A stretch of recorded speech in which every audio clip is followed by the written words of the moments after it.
우리 같이 말씀을 나누면서 조금 복습을 해볼까요?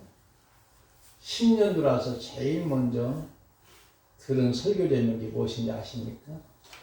영시 예배 때. 다 잊어버리셨어요?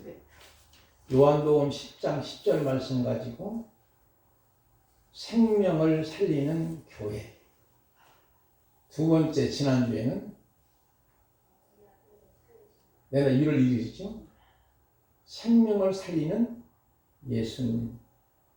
오늘 또 그런 주제입니다. 그래서 금년에 우리 교회가 비록 적은 소수지만 우리 모두가 정말로 예수님처럼 구원의 통로자로 생명을 살릴 수 있는 하나님의 멋진 사람이 되기를 소원하는 마음을 갖고 이제 이런 말씀을 묵상하면서 같이 나누기를 원하는 것이죠. 오늘 누가복음 8장 40절부터 마지막 50절까지 말씀은 말씀의 구조가 샌드위치 구조입니다. 우리 영주 샌드위치 빵 먹어봤지? 가운데 부분이 맛있어요? 아니면은 갓 부분이 맛있어요? 가운데가 맛있잖아요.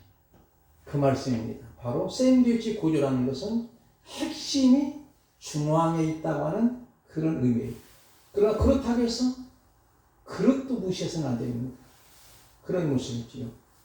그러므로 중요한 것은 가운데 부분이면서도 결론은 예수님이 또 마지막 부분 해당장 야이로의 딸을 살리신 것으로 결론을 짓고 있는 본문의 내용입니다. 특히 해당장, 그 당시 해당장의 위치와 지위는 백성을 교육하고 먹이고 살리게 한 지책입니다. 그리고 특히 야이로 이 사람의 이름의 뜻이 상당히 좋아요. 무슨 뜻이냐면은 내가 살리리라.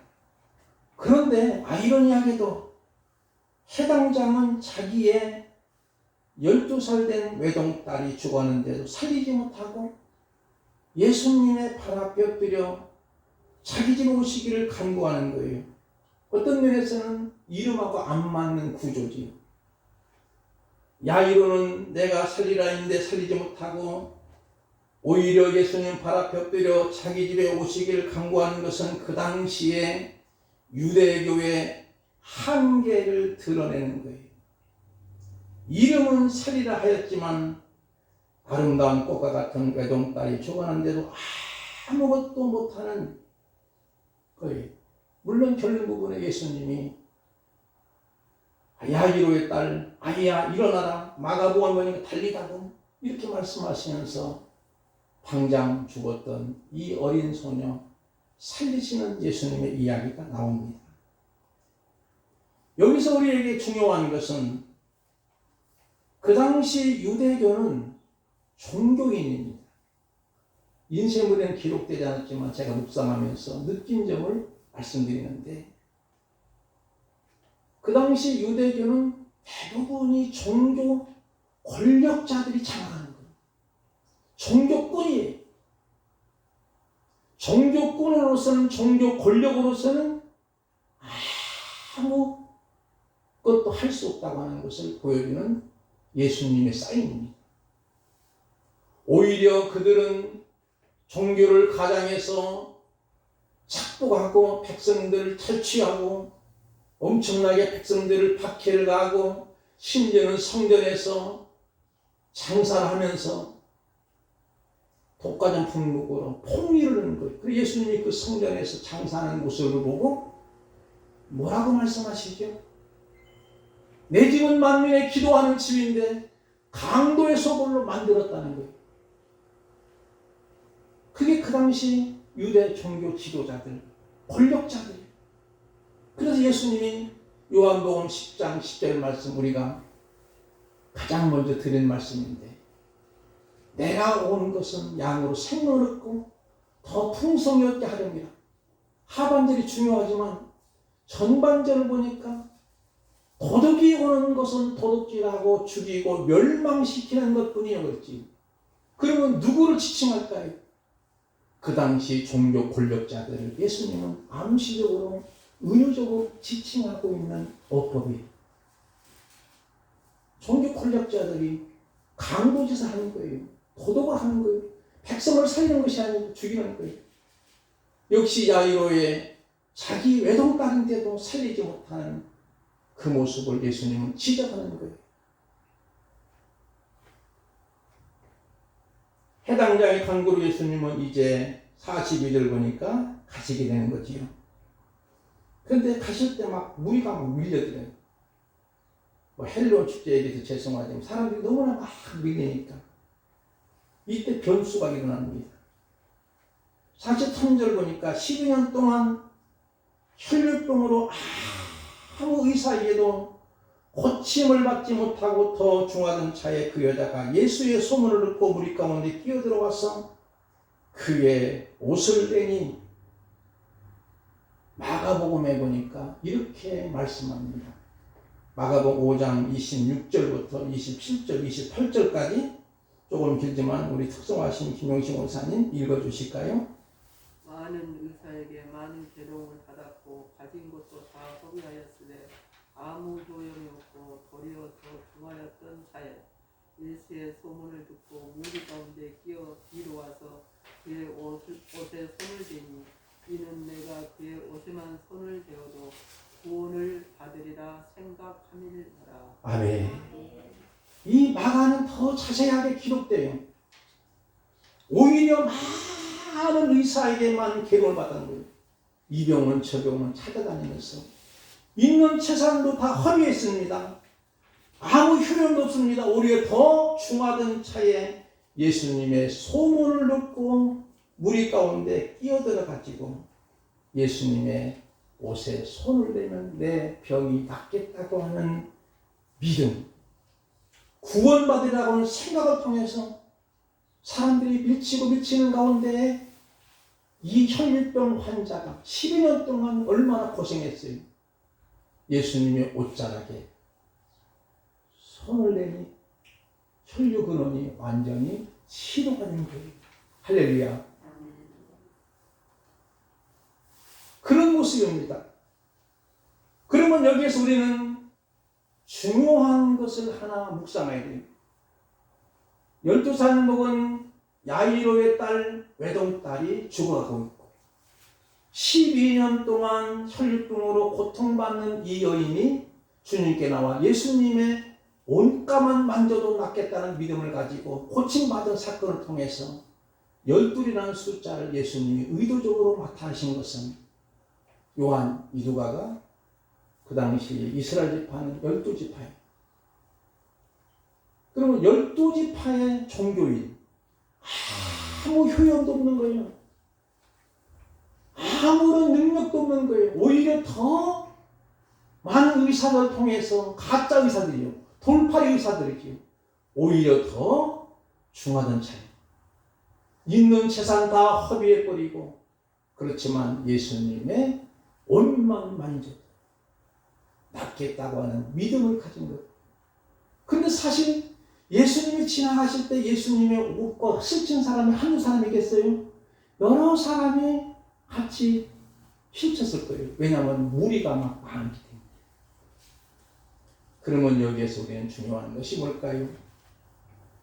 바로 여러 사람들과 접촉하는 것은 물리적인 접촉일 뿐이에요. 그렇지만 이 여인의 접촉은 인격적인 접촉, 믿음의 접촉인 줄 믿습니다. 인격적으로 만나야 되고 믿음으로 만날 때만이 하나님의 놀라운 은총의 사건, 기적의 사건, 구원의 사건이 새 생명의 사건이 일어나는 줄 믿습니다.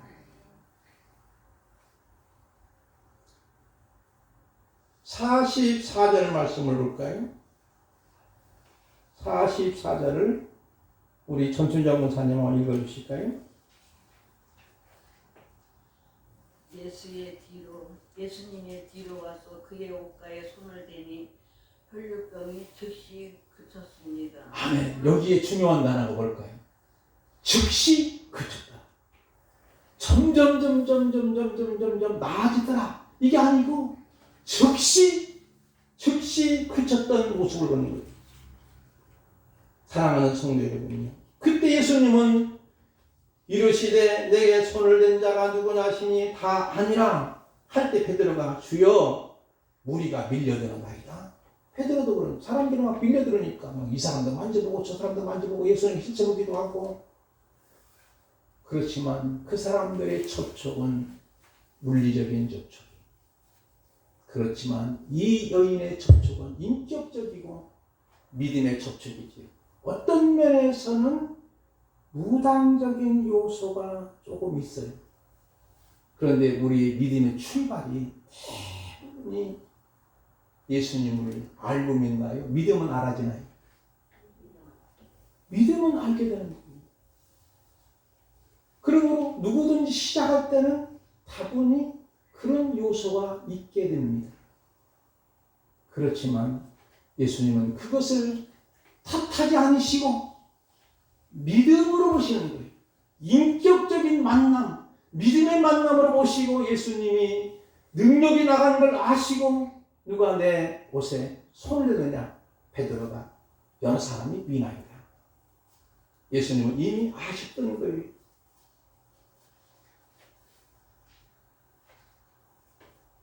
그때 여인이 스스로 숨기지 못할 줄 알고 나와 엎드려 그의 손댄 이유와 곧 나은 모든 것을 사람 앞에 말합니다. 그때 예수님이 뭐라고 말씀하시죠? 성경을 보시고 우리 허욱자 권사님 48절 한번 읽어주실까요? 예수께서 이르시되 따라 내 믿음이 너를 구원하였으니 평안히 가라 하시더라. 아멘. 얼마나 귀한 말씀일까요? 여러분과 저도 이 말씀 듣기를 소원합니다. 아멘.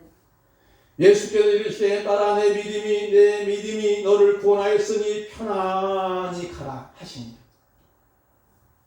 자, 왜 그럴까요? 왜 예수님이 편안히 가라 하셨을까요? 이 여인은 혈류병 환자예요. 그 당시에 유대 율법에는 혈류병 환자는 부정한 여인이에요. 특히 유대인들은요, 여성과 장애인과 이방인들은 부정한 사람으로만 해요. 그리고 여인이 또 혈류병 알아서 부정이 됐으니까 부정 중에 부정한 여인이에요. 그런데 부정한 여인이 감히 바깥 출입도 못하는 거예요. 그런데 바깥에 나와서 사람들 같이 막 어울리게 돼요. 어떤 물건에 손을 대면 모든 것이 부정이 돼요. 그런데 예수님은 아신 거예요. 부정한 여인이 자기 옷을 손댄 걸 아신 거예요. 그러면 예수님이 손댔으니까 그 당시 율법을 어기기 때문에 이 여인은 어떻게 될까요? 율법을 어긴 엄청난 벌을 받아야 마땅하잖아요. 또 부정한 것이 거룩한 걸 만지면 거룩하게 되는 것이 아니라 오히려 부정하게 되는 거예요. 예수님은 바로 이 여인이 옷가에 손을 댄 것도 예수님이 부정을 뒤집어 쓰신 건 줄 믿습니다. 우리의 엄청난 죄악을 우리 예수님이 다 뒤집어 쓰신 거예요. 그래서 세례요한이 이렇게 말합니다. 보라 하나님의 어린 양이로다. 하나님의 어린 양으로 우리를 대신하여 십자가에 죽으시기 위해서 오신 예수님에게 오히려 이 여인의 모든 부정을 뒤집어 쓰시고 저주의 십자가를 지시고 우리를 대신하여 십자가에 죽으신 줄 믿습니다. 이게 우리 기독교의 최고의 진리. 그래서 십자가 무한 영광이 있어야 요단강 건너는 영원한 시간. 이 찬양의 가사가 우리의 것이 되는 줄 믿습니다. 사랑하는 성도 여러분이여, 그러므로 우리는 이 사실을 안다면은 너무나도 눈물 나도록 감사하는 거예요. 주님이 우리를 위하여 십자가에 고난당하신 거예요.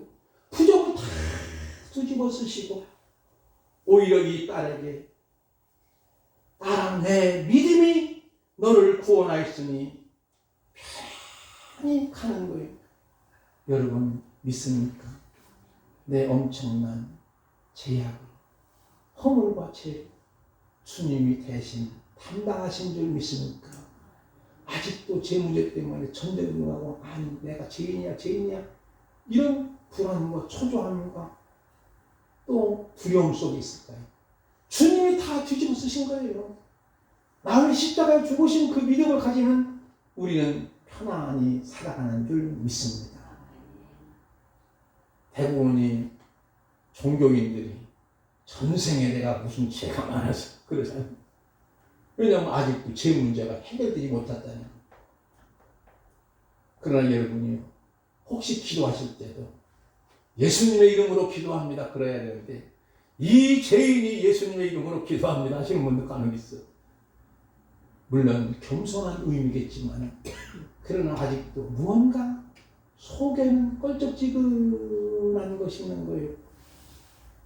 아니, 우리의 모든 엄청난 죄악은 주님이 담당하시고 우리 부정을 뒤집어 쓰시고 십자가에 대신 죽으시고 3일 만에 부활하신 줄 믿습니다.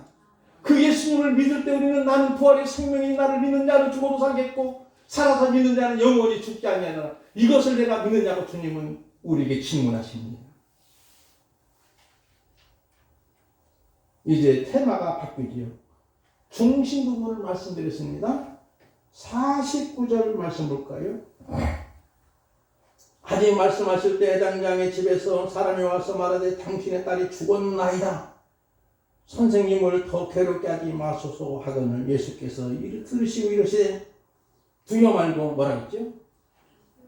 믿기만 하라. 딸 앞에서 두려워 말고 믿기만 하라. 그래야만 내 딸이 구원을 얻어. 야기로에게 그런 거예요. 아까 말씀드렸죠. 서두에 야기로 이름의 뜻이 뭐라고 했죠? 금방 잊어버렸네. 권사님? 컨닝이 괜찮아요. 살려낸다는 것이 살리라. 그런데 야기로가 살리지 못합니다. 그리고 예수님의 발 앞에 엎드려 우리 집에 오셔서 내 딸을 고쳐달라고 하는 건데 이미 딸이 죽은 거예요. 그러니까 사람들은 이미 죽은 것이기 때문에 예수님을 더 이상 힘들게 하지 마. 그렇지만 예수님은 두려워 말고 믿기만 하라. 그래야만 딸이 구원을 얻으리라고 말씀하시는 모습을 보는 거예요. 그때 사람들은 막 이제 그 딸이 죽는 줄 알고 통곡하며 울며 말해요. 그때 예수님 뭐라고 말씀하시죠? 52절 말씀을 한번 우리 호흡자 권사님 읽어주실까요? 모든 사람이 아이를 위하여 울며 통곡하며 예수께서 이르시되 울지 말라 죽은 것이 아니다 산다 하시니. 아멘. 예수님은 뭐라고 말씀하시죠? 지금 울고 있는데 사람들 울지 말라. 지난번에 드린 말씀도 누가복음에서 말씀드렸잖아요. 청년 이제 과부의 독자가 세상을 떠나는데 죽음의 상의 행렬을 지나가는 것. 그리고 예수님은 생명의 행렬이죠. 그리고 만나요. 그리고 예수님 의도적으로 상여에 손을 대는 것. 그것도 역시 부정을 뒤집어 쓰는 것. 상여에 손을 대고 울지 말라. 그 과부에게 울지 말라고 하는 거예요. 여기도 마찬가지로 사람들이 울고 있는데 그리고 나서 뭐라고 말씀하시지? 죽은 것이 아니라 뭐라고? 잔다는 거예요. 분명히 의학적으로서는 이 딸이 세상을 떠는 거예요. 시신만 남아있는 거예요. 예수님이 조금 이상하신가요? 죽은 자를 뭐라 했어요? 전주장 권사님? 잔다. 예수님이 잔다 하실 때는 이 영혼은요 전형적인 부활의 영혼입니다. 이렇게 말씀하시니 사람들은 비웃는 거예요.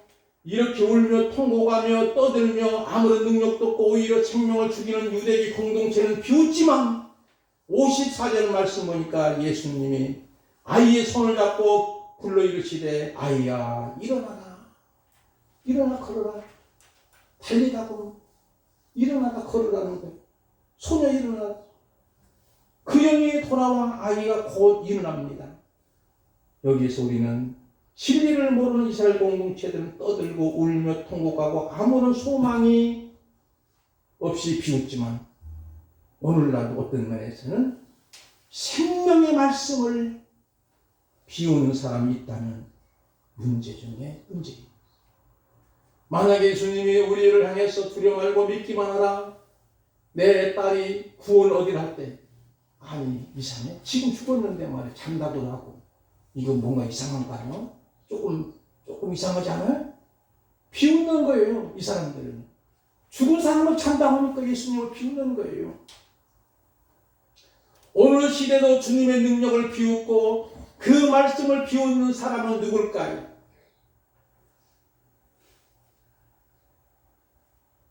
저는 누차로 말씀을 묵상하자, 한 구절 성경을 쓰기 운동하자 계속적으로 이야기하면서 주부에다 올려놓는데도 한 구절도 안 쓴 분이 있어요. 그것도 중직자예요. 말씀을 비우는 거 이게. 그거 써서 무슨 대수가 나? 아닙니다. 한 말씀 한 말씀이, 그 말씀이 나의 마음을 울릴 때는 화장실에도 펑펑 울게 되는 줄 믿습니다. 그 말씀이 나를 감동해 주시고 감탄시키고, 그러므로 말씀에 감동된 사람, 말씀에 감동한 사람이 주변에 있는 사람에게 감동을 끼칠 줄 믿습니다. 여러분 때문에 다른 사람이 감동을 받으시나요? 아멘 합시다. 아멘. 저와 여러분 때문에 주변에 안 믿는 사람이나 믿는 사람이 감동을 받게 하는 삶이 되기를 주님의 이름으로 축복을 드립니다. 그런데 하나님의 말씀을 무시하니까 말씀을 통해서 감동이 되나요? 아무런 감동이 없는 거예요. 그냥 종교인일 뿐이에요. 종교인일 뿐이에요. 우리는 종교인이 아니고 따라합시다. 예수 꾼이다. 종교꾼이 아니고, 따라합시다. 종교꾼이 아니고 예수꾼이다. 여러분이요, 만약에 종교꾼은 아무런 능력이 없는 거예요. 저는 말씀드린 것처럼 유대 공동체, 종교 공동체, 권력자들, 그들은 성경에서 매매하고 강도질을 하고 백성들을 탈취하기도 하고 괴롭히기도 하고 이름을 그럴듯하게 살린다는 이름을 가졌지만 오히려 자기 딸이 죽으러 가는데도 살리지도 못하고 예수님 발 앞에 엎드려가지고 살려달라고 애원하는 해당장 야유로처럼 그런 모습이 아닌가 우리는 한번 생각해 볼 필요가 있습니다. 우리는 뭐니 해도 종교꾼이 되어서는 안 됩니다. 하나님의 말씀을 비웃어서는 안 됩니다.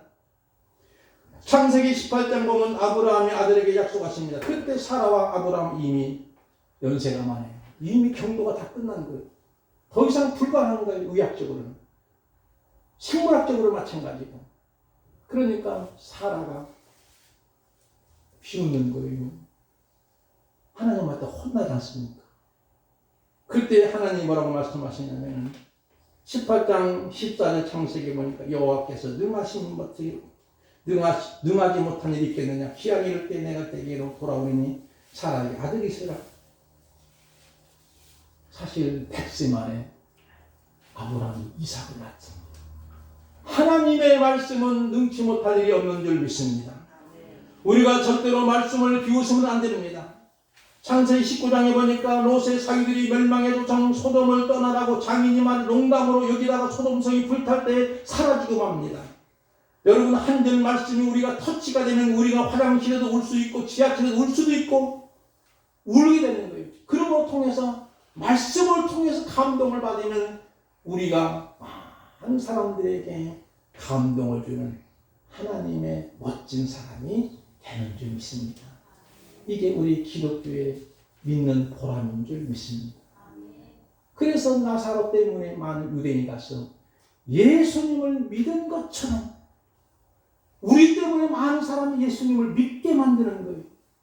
그게 바로 우리의 보람이고 우리의 기쁨이고 우리의 사명인 줄 믿습니다. 예수님이 손을 내시면 구원의 역사, 소생명의 역사가 일어납니다. 마가복음 5장에 보니까 아까 말씀드린 것처럼 달리다 보면 아람어인데 정통 히브리인들이 알아듣는 말인데 조용히 아침에 자녀를 깨우는 소리인데 주님이 사랑스러운 말씀으로 하나님의 자녀들에게 일어나 하십니다. 달리다 보면 생명을 가진 자만이 하는 비밀의 언어입니다. 우리 삶에 주님의 손을 내시도록 맡깁시다. 그리고 무엇보다도 우리는 믿음을 가질 때 두려워 말고 믿기만 하는 거예요. 모든 것 주님께 맡기자는 거예요. 우리 염려도 맡기고 근심도 맡기고 걱정도 맡기고 무거운 짐도 맡기기를 바랍니다. 야이로 외동딸이 일어나니 우리는 예수님 말씀대로 먹을 것을 줘야 됩니다. 뭘까요? 생명의 말씀을 우리는 그들에게 나눠줘야 됩니다. 그러기 위해서는요, 우리가 말씀을 먹어야 돼요. 제가 이러보니 이렇게 인쇄모를 꼬박꼬박 하는 이유는 이대로는 설교가 안 될 수 있잖아요, 제가. 그러나 다 중심으로 들어가요. 여러분이 다 집에서 보시라는 거예요. 기왕이면 어르신들이, 우리 적은 소수지만 우리 모두라도 말씀에 깊이 젖어서 정말로 말씀을 통해서 감동이 되고 감탄되고 은혜가 막 넘쳐서 이 생수의 감을 사람들에게 나눠줬으면 좋겠다는 생각을 갖기 때문입니다. 그냥 1시간 내가 원고 만들어 놓고 그냥 설교가 끝나면 그걸로 괜찮은 거예요. 여러분 대부분이 그렇게 하는 목사님들 대부분 많습니다. 저처럼 이렇게 하시는 분들도 물론 있을 것 같지만 그렇게 못해요. 이렇게 하는 이유는 여러분이 봐서 읽을 수도 있고, 왜냐하면 제가 목사가 된 동기가 시골에서 이제 지금은 돌아가신 정성도 목사님인데 그분이 이제 평양에서 미국에 계시다가 넘어오셔서 이제 목회를 하셨는데 항상 목사님 설교할 때마다 제가 다 맹망하는 거예요. 목사님은 조금 맹망하는 것이 조금 힘들었다는 거예요. 왜냐하면 예화 같은 것도 제가 다 써놓고 근데 몇 번 하셔도 은혜가 되는 거예요. 하여튼 그렇게 하다 보니까 저도 모르게 성경을 알게 되더라고요. 여러분 말씀을 무시하면 안 됩니다. 오직 말씀을 묵상하고 정말로 우리가 너무나 잘한 말씀이죠. 복 있는 사람은 악인의 길을 쫓지 않고 죄인의 길에 서지도 않고 오직 여호와 율법을 묵상하는 자로다. 그는 시냇가에 신문나무가 시절을 쫓아 과실을 맺은 그 이자에 마리아는 같이 그 행사가 다 형통하도다.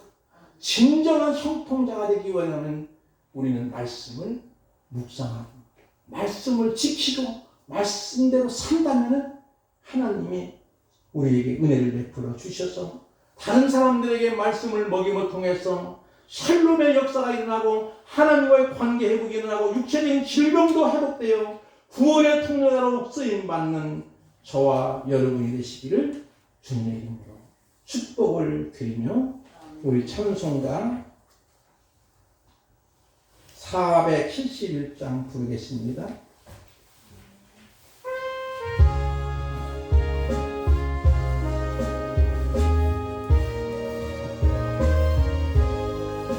저여